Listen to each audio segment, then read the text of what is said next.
mema akwaba edeba Adom TV dwumadie we eye Nkuranhyɛ dwumadie me amete dwamu amede dwumadie ho chia me edi amgye so ene Apostle Dr. Nita Kotego megidi sa ho ye mame ni kan na wase se wodo afidie ato Adom TV na dai imebre ena asa ya brabo yesikasem adwumasem ya disua ya pomodne ene mpo yankita hodi ahodo efa na ya wade ene ankran kita hodi a asa akosi baabi a ya na energy anim.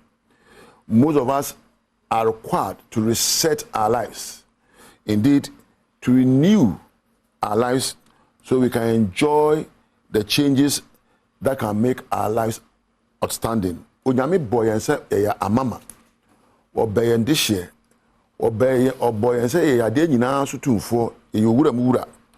Nanso there are people whose lives have come to a standstill. Maybe wana wade abepim oni sikasem abepim woni nyumayo eno aso okwa adwuma nopa kosi anwumre apim kakra obenya no wadi wode saa no nya mfedu asia na akoje na home na sebe ndaso asa bebre no na brabo akoye kobra na woni dae so emmemu na bebre na woni da obi.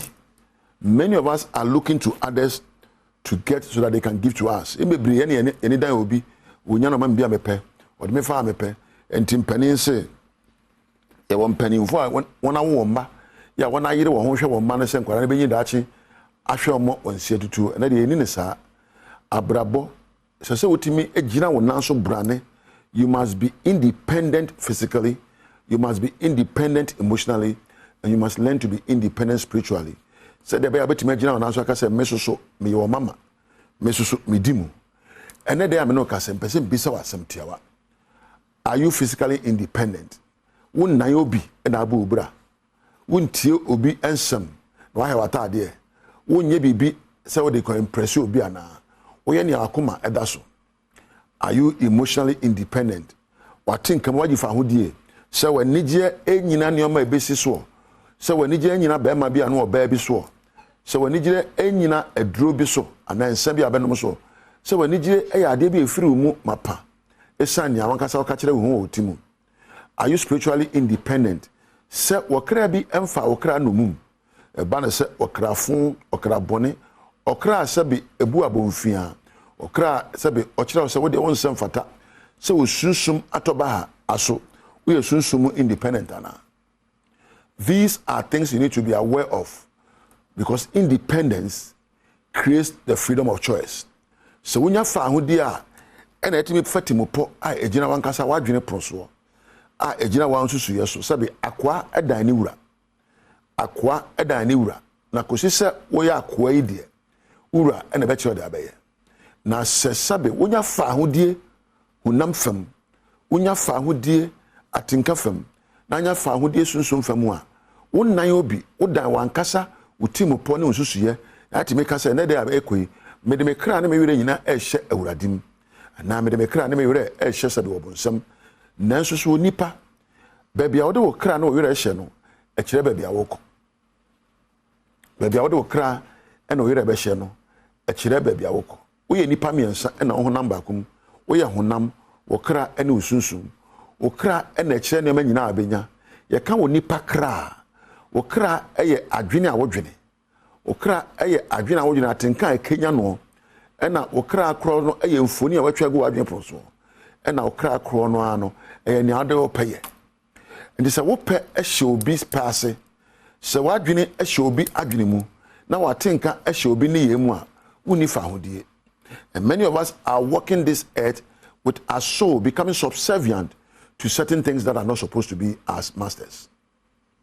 Some of us are subservient to social media, some of us are subservient to anger, some of us are subservient to poverty, and some of us are subservient to lack of emotional intelligence. Some of us are subservient to sadness and worry and complaints. Some of us are subservient to sin and faulty habits. And we are walking the earth, complaining, say, yeah, bre. Onipa wo bre no ye die ejina wankasa wo so. Wo ye die ejina wo kra enpuntuo na wa hwe ase ejina wo kra ahwe ase so. Se me kan Bible ni a o kire ba bi say I wish above all things that you prosper and be in good health. Was say eye me pese ubenya nkunim e wade nyina so na wapomodin so be di as long as you prosper in your soul, even as your soul prospers. It means soul prosperity is linked to prosperity and linked to health. E kire se wokra etoye na ejina yi a ma wabrabo so ejina yi. Ni kire se wokra edi hia na wabrabo di hia. Nti wiase awe ye bre ene amani hunu ejina ye kra atosin. Na no metuade bi din se soul deficiency syndrome. Soul deficiency syndrome. Wokra wo yade bi. Wokra watosin atoba ha. Ya woni mbebia ode ni nipadua efa. Ya woni mbebia ode ni sunsumu fa no. Oye wokra ema obre. Ene dey. Bomodien na bi sa ho se wo sha atade se wo ye djuma bi ama honam a so are you doing it with a free mind and now you are doing to impress others? So we yema amanfo akase e why ade hwede ye na pe ofa hodie honam mu enye se wo hye oba bia honam mu mama yanko be ma bia ma yanko. You don't have that freedom physically. You must be able to free in your body to the extent say you control what your body does. That your body is not controlled by the lust of the world. Your emotional freedom is important, or what we call emotional independence. They say when you think come fa hu dey ko say amanfo airboard ayampia say abrabo atosin say ne man ko ye ugina abram o ka say better frache me metimi agina no aye ni ye.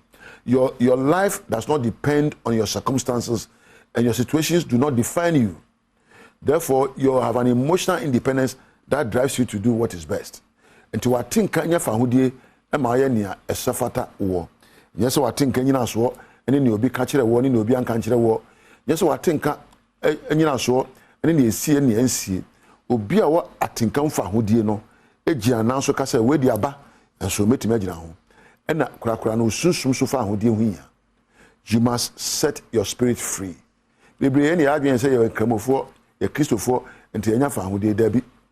You may be in bondage to sin. You may be in bondage to lying.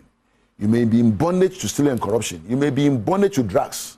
Ebi ameke in bonne ne nsanom ne ntro ne krono afa wabrabo no mu. Enti usunsum ebre. Ebi ameke asisie ne adwaman afa wabrabo no mu.